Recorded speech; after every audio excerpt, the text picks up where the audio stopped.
جی جو رب نبی پاک کے جسم کے قریب مکھی نہیں آنے دیتا وہ گندا بندہ حضور کے قریب آنے دیتا ہے؟ عجیب تماشا ہے. امت کو تباہ کر رہے ہو, کافر کو موقع دے رہے ہو یہ کہنے کا یہ تمہارے نبی کے پاس بیٹھنے والے ٹھیک نہیں تھے. اگر حضور کے پاس بیٹھنے والے ٹھیک نہیں تھے تو بعد والے کیسے ٹھیک ہو گئے؟ تو یہ باز آنا چاہیے ان بے شرموں کو. یہ امت میں تفرقہ ڈالتے, بے حیائی کرتے. سنو اور یاد رکھو, حضرت امام حسین نے خطبہ پڑھا نا جب جمعے والے دن, فرمایا مجھے پہچانو تو میں کون ہوں؟ تو عمر بن سعد بولا پکے نمازی بولے. عمر بن سعد کہنے لگا حسین جلدی کر ہمارا جمعہ لیٹ ہو رہا ہے. بلے ہو نمازیو, جلدی کر ہمارا. آئے ہائے کیا نماز ہے. یعنی نبی پاک کے نواسے کو شہید کریں گے اور شہادت کے بعد جمعہ پڑھیں گے اور نماز میں کہیں گے اللہم صلی علی محمد و علی آل محمد. ان کو شہید کر کے قتل کر کے جمعے کا خطبہ دیا جا رہا ہے اور نماز پڑھی جا رہی اللہم صلی علی محمد و علی. تو میرا سنی بڑا بولا ہے, کہتا ہے جی وہ زیادہ نمازیں پڑھتے ہیں. تو زیادہ نمازیں تو عمر بن سعد بھی پڑھتا تھا. تو بولا او خدا کے دیکھے نا جتنی نماز کی اخلاق کی بات شاید میں کرتا ہوں, آپ کو جماعت میں کم لوگ ملیں گے, لیکن یاد رکھنا نماز عقیدہ نہیں, روزہ عقیدہ نہیں. عقیدہ حسین ہے, عقیدہ حسن ہے, عقیدہ علی ہے, عقیدہ عثمان غنی ہے, عقیدہ عمر فاروق ہے. میں اس شخص کو کیا کروں؟ مجھے اس شخص کی کیا ضرورت ہے جو ممبر پہ بیٹھ کے کہتا ہے حسین ابن علی باغی تھے؟ وہ شخص اس کی نماز رہے گا, آج زکوٰۃ دیکھا جائے گا. آؤ قرآن مجید سورہ شورا آیت نمبر 23, گھر جا کے قرآن مجید کھولو, یہ والی آیتیں بھی پڑھا کرو, یہ والی بھی کھولا کرو. صحابہ جمع ہو کے نبی پاک کے پاس آئے, عرض کی یا رسول اللہ صلی اللہ علیہ وسلم آپ کے خرچے زیادہ ہیں, آمدن کا ذریعہ کوئی نہیں. جس طرح آج لوگ ہر پیر صاحب سے نہیں پوچھ رہے, علامہ صاحب سے, کہ آپ کام کوئی نہیں کرتے, کپڑے پھر بھی سفید پہنتے, کیا ذرائع آمدن ہے, پھر بھی آپ گاڑی میں گھومتے ہیں. ہمارا تو پروگرام تھا مولوی بھوکا مر جائے, پر اس کے پاس آتے ہیں تو یہ تازی چائے پلاتا ہے. کیا مطلب, کس طرح کا رویہ ہے؟ صحابہ کے بار وہ یہ نہیں سوچتے تھے آتے کہاں, وہ کہتے تھے آگے بڑھ کے حصہ ڈالے. وہ سارے آگے بڑھے, کہا یا رسول اللہ صلی اللہ علیہ وسلم اخراجات زیادہ ہیں, ذرائع آمدن بظاہر کوئی نہیں. نذرانوں پہ اعتراض نہ کیا کرو, نذرانہ دینا نبی پاک کی سنت ہے, نذرانہ قبول کر لینا نبی پاک کی, بولو, حضور کی سنت ہے. تو صحابہ جمع ہو کے آئے, ایک جگہ پہ میٹنگ کی, کہا تھوڑے سے پیسے ہر مہینے پیش کریں گے. تو حضور سے بات کون کرے گا پیسوں کی؟ کہا ہم نے نہیں کرنی, نبی پاک کے چچا جناب عباس کریں گے. حضرت عباس رضی اللہ تعالیٰ عنہ کے ذمہ لگایا گیا, جناب عباس آئے. حضرت عباس رضی اللہ تعالیٰ عنہ پیسے لے کے آئے, اور سیانے بندے تھے, انہوں نے بڑی سمجھداری والی عقل مندی والی بات چھیڑی. یہ نہیں کہا کہ حضور ہم یہ نذرانہ دیں گے, کہنے لگے یا رسول اللہ ہمیں پتہ ہے آپ کی مذہبی مصروفیت اتنی ہے کہ آپ کو ٹائم نہیں ملتا کاروبار کرنے کا. اگر آپ کام کریں گے تو پھر آپ کس طرح کر کے دین کا کام ہو سکے گا. اور یا رسول اللہ آپ نے جو ہمارے لیے کیا ہے اس کا ہم بدلہ نہیں دے سکتے, ایک حرف کا بدلہ نہیں دے سکتے. حضور یہ تھوڑا سا نذرانہ ہر مہینے لایا کریں گے, قبول کر لیں. نبی پاک کے سامنے رکھا ہی تھا کہ اللہ کا قرآن بول پڑا, کا کل لا اسألکم علیہ اجرا, محبوب ان سے فرما دو کہ میں نے تمہارے لیے بڑی تکلیف سہی ہے, پر میں تم سے کوئی اجر نہیں مانگتا, تم سے کوئی اجر نہیں مانگتا. ہاں اگر تم نے کچھ کرنا ہے الا المودۃ فی القربى, تو میرے قریبیوں سے پیار کرتے رہنا, میری ختیجہ سے پیار کرنا, میری عائشہ کا ادب کرنا, میرے قریبیوں کا احترام کرنا. یا رسول اللہ ازواج تو گھر میں ہے ہی, قریبی کوئی اور بھی خاص ہے جس کا ادب کرنا ہے؟ تو نبی پاک نے فرمایا ہاں علی, فاطمہ, علی اور فاطمہ کی اولاد. فرمایا ان کا ادب کرتے رہنا اس کا مطلب یہ ہوگا کہ تم نے میرے ساتھ بڑا ہی اچھا سلوک کیا ہے. کہا ان کا ادب کرنا. جناب علی، سیدہ فاطمہ اور دونوں کی ان کا ادب کرنا فرائض دین. اہل بیت کا ادب کرنا فرائض. کچھ لوگ کہتے ہیں کچھ لوگ جی سید بن گئے ہے نہیں، پر تو میں کہ جڑے بن گئے نا انہوں نے اللہ آپ ہی پوچھ لے گا تو ادب کر. جڑے بن گئے نے اللہ. شیخ الاسلام والمسلمین حضرت خواجہ قمر الدین سیالوی رحمت اللہ تعالی علیہ، دو بندے خواجہ صاحب سے ملے ہیں تو ان کو پتا تھا کہ خواجہ صاحب سیدوں کا بڑا احترام کرتے. تو دو بندے آ گئے کچھ لینے کچھ مانگنے، تھے فرار دونوں. ٹانگے سے اترے تو سیال شریف کے رستے میں درمیان میں پروگرام بنایا کہ سنا ہے خواجہ صاحب سیدوں کا بڑا ادب کرتے ہیں، سید نہ بن جائے. بن بھی جاتے ہیں نا لوگ، وہ سید نہ بن جائے. تو ٹھیک ہے جی بن جاؤ. بن گئے سید. خواجہ صاحب کو کسی نے اندر جا کے بتایا دو سید آئے ہیں. تو خواجہ صاحب اس طرح دوڑے کہ نہ جوتا نہ سر پہ ٹوپی، دوڑ کے آئے. شیخ الاسلام خواجہ صاحب نے ہاتھ چومے، نذرانہ دیا، 2-3 تھیلے بھر کے دیے لنگر کے. جب وہ جانے لگے نا تو خواجہ صاحب ان کے ساتھ باہر تک آئے. جہاں انہوں نے سید ہونے کا پروگرام بنایا تھا وہاں تک ساتھ آئے، ان کو روانہ کیا. ان میں سے ایک بندہ خود ہی بول پڑا، کہنے لگا حضور یہاں لوگ دروازے تک چھوڑنے آتے ہیں یا گاڑی تک؟ نہ دروازہ نہ گاڑی، آپ درمیان میں رخصت کرنے آئے، سمجھ نہیں آئی. تو خواجہ صاحب فرمانے لگے تم یہیں سید بنے تھے، یہاں تک ادب کرنا ضروری تھا. یہاں تم سید بنے تھے، یہاں تک ادب کرنا. پیچھے تم سید نہیں ہو تو میں کیسے ادب کروں؟ جہاں تک تم سید ہو وہاں تک ادب کرنا. اور میرے اعلیٰ حضرت نے عقیدہ دیا، کہنے لگے تیری نسل پاک میں ہے بچہ بچہ نور.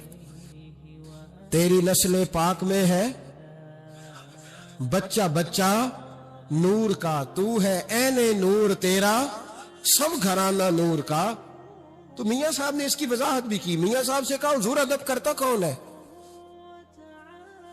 سارے تو ادب کرتے نہیں.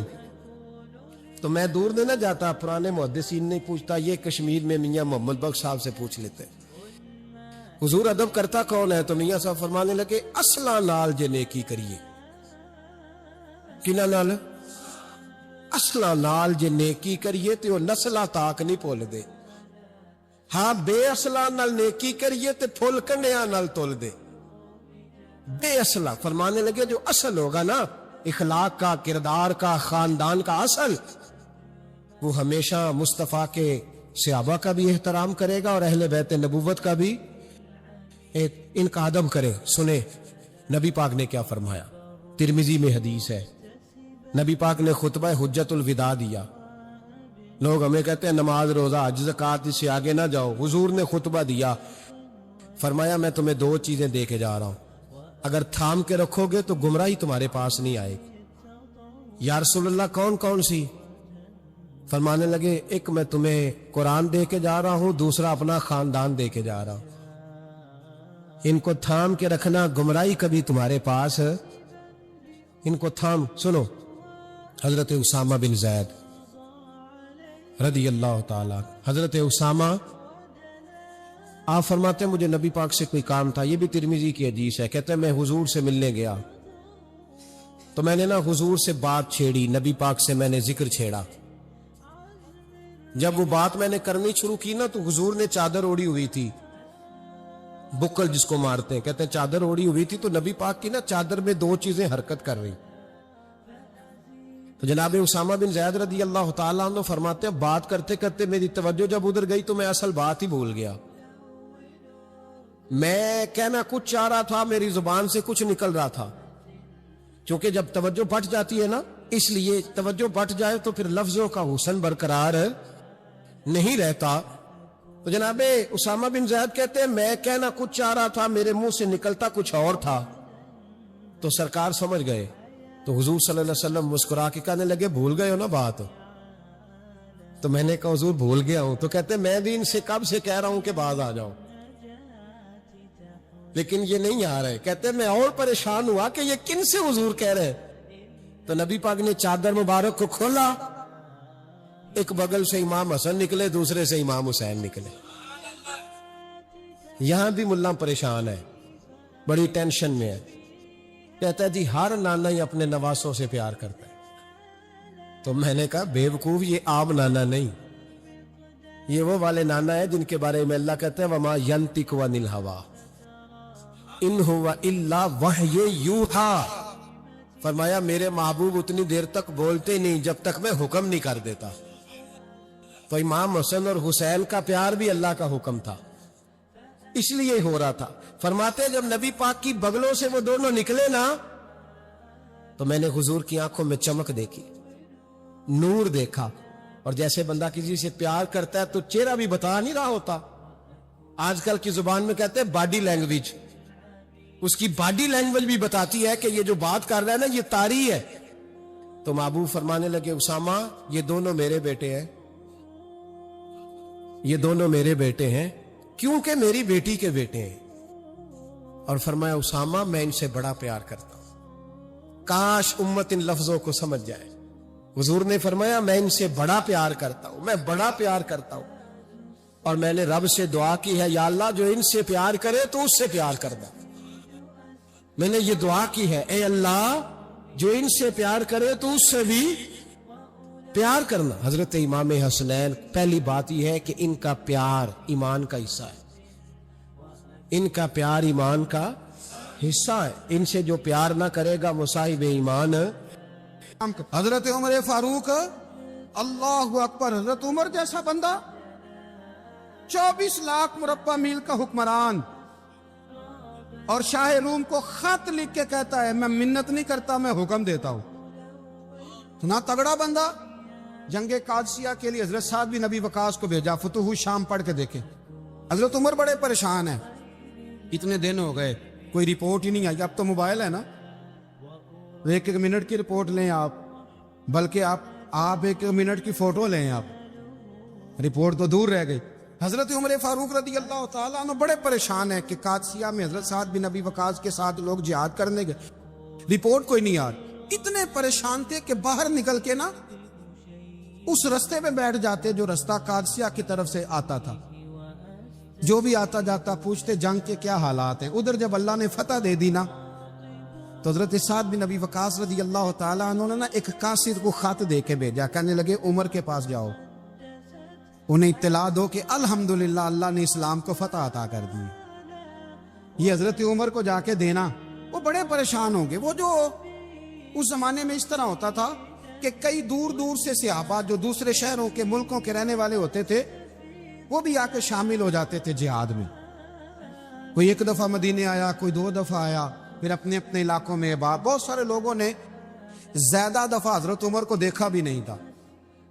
وہ جو قاصد خط لے کے آیا تھا نا, اس نے ایک آدھ دفعہ دیکھا تھا. حضرت عمر بوڑھے ہو گئے, وہ پہچانتا نہیں تھا. ادھر سے وہ خط لے کے آ گیا. حضرت عمر مدینے سے باہر نکل کے اس روڈ پہ بیٹھے تھے جو قادسیہ سے آتا تھا. جب وہ اس آدمی کو آتے دیکھا تو حضرت عمر اٹھ کے کھڑے ہو گئے, فرمانے لگے قادسیہ سے آ رہے ہو؟ وہ کیا کہتا ہے, پٹے پرانے کپڑے, ٹوٹے ہوئے جوتے, سر پہ پرانی پگڑی. کہنے لگے غلام مدینے کے رہنے والے ہو؟ حضرت عمر کہنے لگے ہاں مدینے کا ہوں.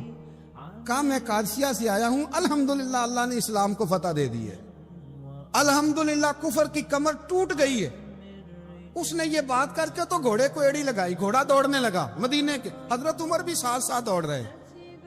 فرمانے لگے اچھا بتاؤ خالد بن ولید کا کیا حال ہے؟ تھوڑا آگے جا کے فرمانے لگے اسامہ بن زید کیسے ہے؟ وہ کہتے ٹھیک ہے. پھر اس نے اور گھوڑا, عمر ساتھ ساتھ دوڑ رہے ہیں, ساتھ ساتھ. 24 لاکھ مربع میل کا حکمران, ایک جوتا پیر سے نکل گیا, عمر دوڑ رہے ہیں. آگے جا کے پوچھتے ہیں سعد بن ابی وقاص کا کیا حال ہے؟ کہ حضور وہ بھی ٹھیک ہے. کتنے لوگ میرے شہید ہو گئے مسلمانوں میں سے؟ کہنے لگا صحیح گنتی کا نہیں پتا, یہ لفظ ادا ہوتے ہوتے مدینے کی سرحد آ گئی. لوگوں نے عمر کو گھوڑے کے ساتھ دوڑتے دیکھا تو کہا امیر المومنین کیوں دوڑ رہے ہیں؟ وہ غلام چھلانگ لگا کے نیچے آیا, قدموں میں بیٹھ گیا. کہنے لگا حضور آپ نے بتایا ہی نہیں، آپ امیر المومنین ہیں۔ آپ فرمانے لگے کیا بتاتا، میں تو اونٹ چلانے والے کا پتر ہوں، کیا بتاتا، وہ عمر ہوں جس نے اپنے گناہوں کا حساب دینا ہے، کیا بتاتا، جو سعد بن ابی وقاص کو جہاد پہ بھیج کے خود بزدلوں کی طرح گھر میں بیٹھا ہے، کیا بتاتا، کوئی حیثیت نہیں، کوئی تار، تو نے اچھا کیا، تو تو مجاہد تھا، مجھے ساتھ ساتھ دوڑایا، تو نے اچھا کیا۔ جتنے لوگ تھے چیخیں مار کے رونے لگے۔ حضرت فاروق اعظم سے کہنے لگے عمر جب تک تیرے جلوے رہیں گے اللہ کامیابیاں ہی عطا فرمائے گا، جب تک تیرا رنگ رہے گا اللہ تعالیٰ نوازتا ہی رہے گا۔ کچھ نہیں کبھی اپنا آپ ظاہر ہی نہیں کیا، بہت بڑے تھے، بہت بڑے تھے حضرت عمر، بڑے تھے۔ حضرت ابو رافع غلام تھے، قرآن پاک بڑا سونا پڑھتے تھے۔ حضرت عمر جب بھی انہیں ملتے کہتے ابو رافع تو عمر سے اچھا ہے، قرآن بڑا شاندار پڑھتا ہے۔ تو وہ کہتے حضور اگر میں قرآن صحیح پڑھتا ہوں تو آپ کو قرآن کی تشریح زیادہ صحیح آتی، آپ بھی تو مجھ سے افضل ہیں۔ تو آپ فرماتے نہیں پھر بھی تو مجھ سے افضل ہے، کیوں؟ اس لیے کہ تو اپنے آقا کی نوکری بھی ٹھیک کرتا ہے اور رب کی عبادت بھی ٹھیک کرتا ہے، اور مجھے خالص صرف عبادت کرنی ہوتی ہے وہ بھی ٹھیک نہیں کر پاتا۔ ساری زندگی اپنا محاسبہ، ساری زندگی اپنے گریبان میں دیکھا، ساری زندگی اپنے آپ کو پرکھا، اپنے آپ کو ٹٹولا، 65 سال عمر بیت گئی۔ حضرت حذیفہ بن یمان ایک صحابی تھے، میرے نبی کریم علیہ السلام نا ان سے راز کی باتیں کرتے تھے۔ ہر بندے کا ہاضمہ ٹھیک نہیں ہوتا، سب سے راز کی بات نہیں کرنی چاہیے۔ حضرت حذیفہ بن یمان کہتے ہیں حضور راز کی باتیں بتاتے۔ مدینہ منورہ میں جو منافقین تھے ان کی لسٹ بھی نبی پاک نے حضرت حذیفہ بن یمان کو دی تھی۔ جب کوئی مشکوک آدمی مر جاتا نا تو صحابہ کہتے ہم دیکھتے اگر حضرت حذیفہ نے جنازہ پڑھا ہے تو ہم بھی جنازہ پڑھ لیتے۔ نبی پاک نے بھی کچھ جنازے نہیں پڑھے، ترمذی میں ہے، فرمایا عثمان سے جو بغض رکھے اس کا جنازہ نہیں پڑھیں گے۔ حضرت حذیفہ بن یمان اگر جنازہ پڑھتے تو لوگ پڑھتے، وہ نہ پڑھتے تو لوگ جنازہ نہ پڑھتے۔ حضرت حذیفہ بن یمان کہتے ہیں جناب عمر فاروق کی خلافت کے آخری ایام تھے، کچھ دنوں کے بعد وہ شہید ہو گئے۔ فرماتے آدھی رات کا وقت تھا، میں گھر میں سویا تھا بڑا بے فکر، اچانک میرے دروازے پہ دستک ہوئی، میں گھبرا کے اٹھا، اتنی رات کو کون آیا؟ کہتے ہیں قربان جاؤں، دروازے پہ گیا تو امیر المومنین فاروق اعظم دروازے پہ۔ میں نے کہا عمر کوئی حکم تھا تو مجھے بلا لیتے۔ کہنے لگے میں نا امیر بن کے نہیں آیا، تیرا ویر بن کے آیا ہوں۔ امیر المومنین کی حیثیت سے سرکاری کام سے بلاتا تو وہاں بلاتا، مجھے ایک ذاتی کام پڑ گیا۔ کہتے میں نے عمر کو گھر کی اندر بلا کے چارپائی پہ بٹھایا، میں نے کہا حضور میں غریب آدمی، میں کیا آپ کے کام آ سکتا ہوں؟ تو کہتے انہوں نے نا مجھے ساتھ بٹھا لیا، پھر میرا ہاتھ پکڑ لیا، کہنے لگے تو عمر کو جانتا ہے؟ عمر جھوٹ نہیں بولتا، تو جانتا ہے عمر وعدوں کا پکا ہے؟ کہا حضور جانتا ہوں۔ کہا میں اس وقت آیا ہوں جب دیکھ بھی کوئی نہیں رہا۔ حضرت حذیفہ بن یمان کہتے ہیں پریشان ہو گیا، حضور پہلیاں نہ بجھوائے، مہربانی کر بتائیں کدھر آئے ہیں؟ حضرت عمر فاروق فرمانے لگے 62 سال کا ہو گیا ہوں، 63 میں چل رہا ہے، داڑھی سفید ہو گئی ہے، ال پک گیا، اٹھ فریدہ ستیا، داڑھی آ گیا پور، اگا نیڑے آ گیا، پیچھا رہ گیا دور، اب نہ اب قبر اشر کا معاملہ صاف نظر آنے لگا ہے۔ کہا حضور مجھ سے کیا چاہتے ہیں؟ حضرت عمر رو پڑے، کہنے لگے آج میں عشاء کے بعد نکلا ہوں تو نبی پاک کے صحابہ مجھے نیک کہہ رہے تھے، پھر میں نے بچوں کی ماں سے اور بچوں سے بھی پوچھا ہے، وہ بھی مجھ سے راضی ہیں، پر حذیفہ تیرے ساتھ نبی پاک راز کی باتیں کرتے تھے، سچ بتا کہیں عمر کا نام منافقوں میں شامل تو نہیں؟ سچ بتا ان منافقین میں تو شامل نہیں، کہیں اوپر سے تو نہیں سارا کچھ؟ حضرت حذیفہ بن یمان کہتے ہیں میں باپ کے مرنے پہ اتنا نہیں رویا جتنا عمر کے سوال پہ رویا۔ میں قدموں میں بیٹھ گیا، میں نے کہا نہیں عمر یہ تو میں نے نہیں سنا، لیکن یہ میں نے نبی پاک سے ضرور سنا ہے کہ میرے بعد اگر کوئی نبی ہوتا تو عمر ابن خطاب ہوتا۔ یہ میں نے اپنے کانوں سے سنا ہے کہ عمر جس گلی سے گزرے شیطان راستہ بدل جاتا ہے۔ یہ میں نے اپنے کانوں سے سنا ہے کہ 950 سال حضرت جبریل جناب عمر کی شان بیان کریں تو پھر بھی بیان نہیں ہو سکتا.